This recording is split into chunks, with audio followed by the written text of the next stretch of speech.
Assalamualaikum, welcome to my YouTube channel Really Ha. Sekarang ni kita tengah masak pulut hitam. Macam ungu je, bukan hitam kan? Ni kan saya masak, saya masak. Saya sangatlah suka pulut hitam. Wow, santan pun dah keluar ni. Saya tengah tu. Sekarang bulan puasa. Kita nak masak. Kita buat benda ni. Kita nak bubuh gula Melaka.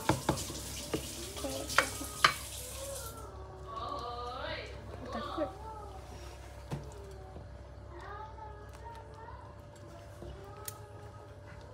Kita kena kacang-kacang. Lepas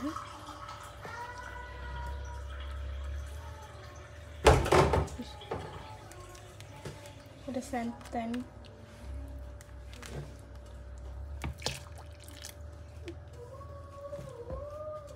Itu kan apa-apa pahit ke?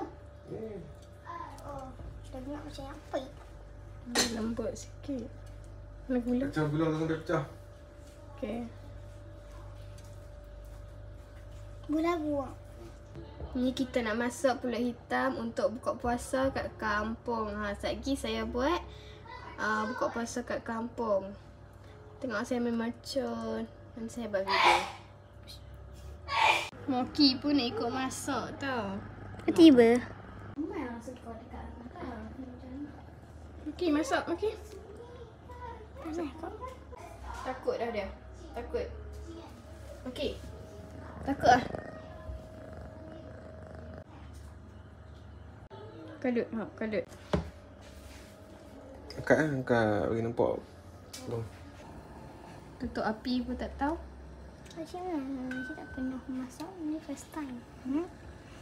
Lagi 438. 5 minit ni tutup api. Okey. Ma. Kau api sikit ni je, okey? Pulut hitam. Nak buat pergi kampung ya.